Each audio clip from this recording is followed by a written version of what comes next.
had to make a blind grab at the rail to keep from going sideways off the porch. He limped up to the front door, a feeling of doom settling on the back of his neck.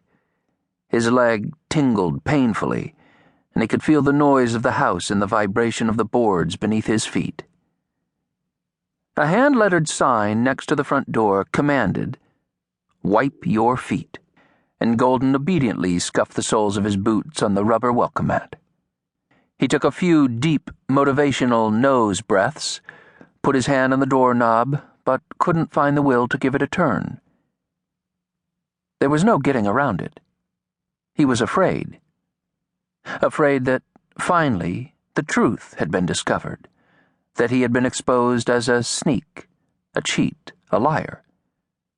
Look at him, a man afraid to walk into his own house. Once he thumbed his shirt tail into his pants, knocked some of the sawdust out of his hair, dug a breath mint from his shirt pocket, and taken a couple toots of Afrin nasal spray, he felt a bit more sure of himself. He put his hand back on the doorknob and closed his eyes. "Come on," he whispered. "Come on, you sissy." Like a man gathering to jump into an icy pond, he pushed open the door. A wave of heat hit him. The house was as hot as a bakery. The tiled entry was dim and empty, and the rich, sugary smell of something in the oven, hopefully Beverly's pineapple upside-down cake, made his mouth water. He took one stealthy heel-to-toe step, another, stopped to listen. Over the sounds of hollering and pounding feet, he could hear the radio and the sound of water chuckling through overhead pipes.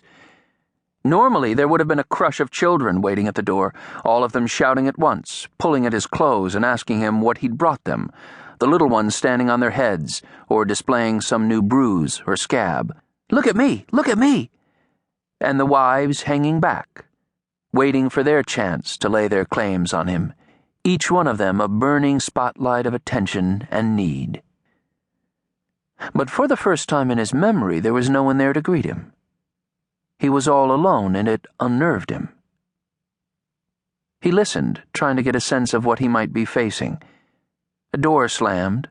Muffled voices echoed down the stairway. He willed himself to step forward, out of the dark hallway and into the light of the family room, but Golden kept imagining slipping back out the door, skulking away like a burglar, maybe heading out to the highway to get a room at the Apache Acres Motor Inn, where he could take a long, serious leak, call home to claim engine trouble, and then order some of that good country fried steak from the all-night diner and watch Starsky and Hutch on a color television. But his little fantasy didn't last long, because at that moment, the children attacked. Somebody yelled, "Kill the zombie!" and he was grabbed from behind by his belt, from both sides around the calves. They came from behind the couches and on top of the stairs, 10, 12 of them, ramming him with their small heads, clawing at his legs, hooking their fingers in the pockets of his jeans, trying to drag him down. Herschel, Fig Newton, Ferris, Darling, J-Mo, Louise, Teague.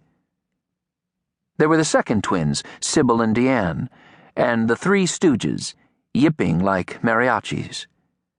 They were all sweaty and wild, and for a moment, it felt like the sheer weight of them might tear him apart.